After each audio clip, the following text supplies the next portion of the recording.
Hey everyone, it's Emily, and today I wanted to talk about some fictional novels about climate change that I also would like to read in the near future. So in the last video, I'll be sure to link it. In the last video I talked about some nonfiction books about climate change that are high on my list to prioritize soon, but I also wanted to talk about an emerging set of fictional novels that are tackling climate change and talking about the themes surrounding climate change that I think are going to be really incredible and important moving forward. So one of the struggles about communicating about climate change is that climate change exacerbates things that happen naturally, so floods, droughts, hurricanes, these things, natural disasters, disease spread, etc. These things are things that happen and are exacerbated by climate change. So it's very difficult to attribute something like any particular hurricane or any particular drought to climate change, but we are getting a lot better about looking at the data and saying, how much any given natural disaster was potentially exacerbated by climate change. But it's very difficult to kind of communicate that in a way that allows people to think about climate change in their day-to-day life. And so one of the challenges is to not just be able to give factual information about climate change to kind of help guide decisions both on an individual level and on a government or political level as well, but kind of telling stories that allow us to integrate climate change and sustainability into the fabric of our identity. So there's a lot of research about how stories are incredibly important for identity formation and how important identity formation is in the way people make decisions on a day-to-day basis, as well as the kind of information that kind of becomes important to them.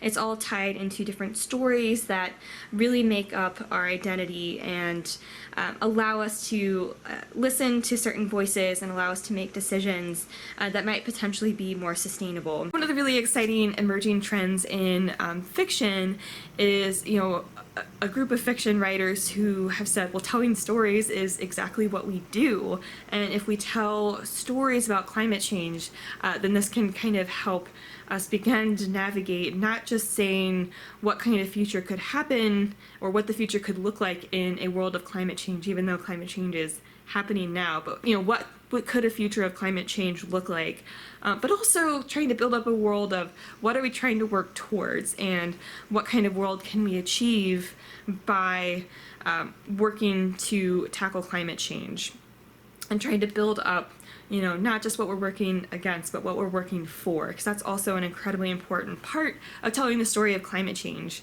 And so I have some novels here that deal with themes of climate change, and I wanted to kind of just briefly talk about some books that I'm excited about and that I would like to dive in soon that deal with climate change. So let's talk about them. One is American War by Omar El-Akkad, and this book takes place in the 2070s, 2080s, and follows, is it Surratt Chestnut? And it's, set in a future Louisiana, and kind of deals with resource wars and in-country migration that can happen in a world of climate change and the struggles that can come with that. I also have A Gold Famed Citrus by Claire Vane Watkins, and this follows characters who are in a futuristic California, which has been ravaged by drought, and a lot of people have moved away from the south and the southeast and away from the California area because it is so difficult to get water. And it follows a couple of people who come across a child, and their relationship with this child just kind of changes their views and kind of allows them to reevaluate a lot of decisions that they've made about their life, and just kind of helps them see this futuristic world in a new way. The synopsis isn't entirely clear about what kind of interaction that is, or what kind of decisions they've made that they need to reevaluate, but it follows their life, and I've heard really good things about it, so I'm really excited to get to this one. I also have The Water Knife, and this follows water scarcity, and I believe follows states along the Colorado River, which has kind of run dry in this world, and there's someone who works in water resource management, and he hears rumors of water that is can be found somewhere else, and so he's sent to investigate this potential new water source and kind of uncovers a lot about the politics behind resource management and how wrong they've gone, and tries to help make sure that he can fight for everyone having access to water in a world where water is scarce. I also have Blackfish City. So this follows a futuristic city that is floating above the Arctic, and it's kind of the last refuge for humans in a world of climate change, and it's about the people who live in this floating city and their efforts to essentially make sure that it can still sustain humans, is my understanding. And this one is by Sam J. Miller. I also have Orleans by Sherry L. Smith, and this follows, as the title might suggest, a futuristic New Orleans, which is kind of a secessionist territory in this world.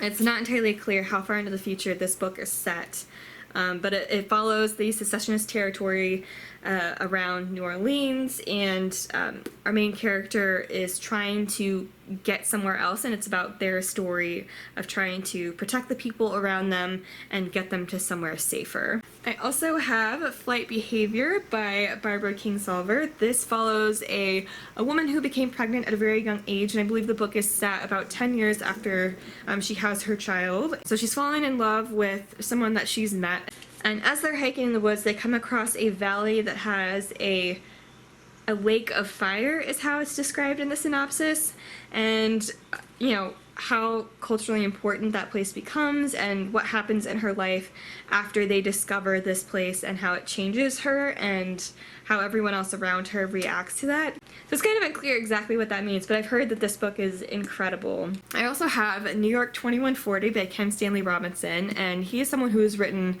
quite a lot of fiction about climate change, and so I wanted to pick up one of his novels and give him a try. So this, as the title might suggest, follows New York in the year 2140, and I believe it's about a group of people who live in a high-rise in New York, and it's them just surviving in New York City in a world of climate change. So those are just some examples of climate fiction. If you seriously just Google climate fiction or Cli Fi, you'll find a whole lot of novels that are starting to come out, and there's more and more coming out every year. It's a rapidly growing genre of fiction, and I am really excited that more and more is coming out, and I hope authors continue to take their personal stories and their writing talents and kind of put them to use telling important stories that can help change or shape the narrative and the discussion around climate change.